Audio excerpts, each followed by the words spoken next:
নোয়াখালীতে বন্যার পানি নামতে না নামতেই বানভাসীদের কাছে এখন নতুন আতঙ্কের নাম হয়ে দাঁড়িয়েছে সাপ আর ডায়রিয়া।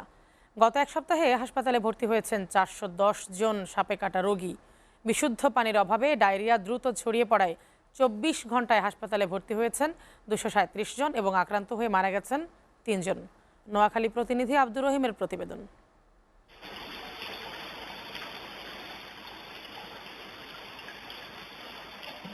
নোয়াখালীতে বন্যার পানিতে ছড়িয়ে পড়েছে সাপের বিচরণ।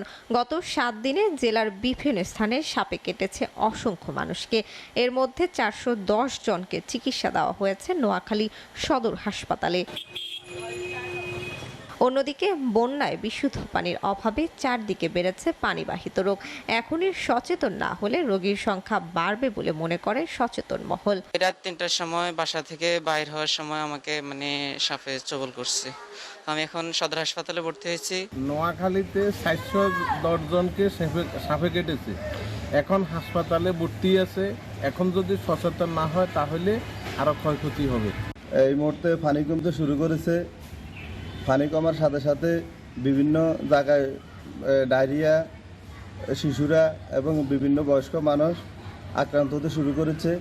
ডায়রিয়া রোগীর জন্য 20টি সিট বরাদ্দ থাকলেও রোগী বাড়ায় নতুন ইউনিট খোলার কথা জানান হাসপাতালের সুপারিনটেন্ডেন্ট। সেখানে 12 ঘন্টা 16 ঘন্টাও ডিউটি করে, 24 ঘন্টা ডিউটি করে আমাদের ইনচার্জ অসুস্থ হয়ে গেছে, ডায়রিয়ার ইনচার্জ শুনে অসুস্থ হয়ে গেছে। এরপরও আমরা আমাদের সাধ্য অনুসারে চেষ্টা করতেছি। আমাদের ডায়রি ওয়ার্ডের জায়গা হচ্ছে না, এরপর আমরা আমাদের একটা সার্ভিস বিল্ডিং এর 2 তলা এবং 3 তলা এটা বরাদ্দ করছি, ওখানে নতুন করে সবকিছু সাজানো গোছানো হয়েছে।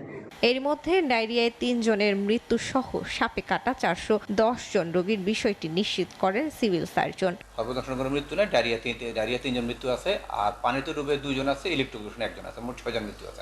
সরকারি পৃষ্ঠপোষকতা ও জনসচেতনতায় দ্রুত দুর্ভোগ কেটে যাবে এমনটাই প্রত্যাশা বানভাসীদের। এসিটিভি নিউজ ডেস্ক।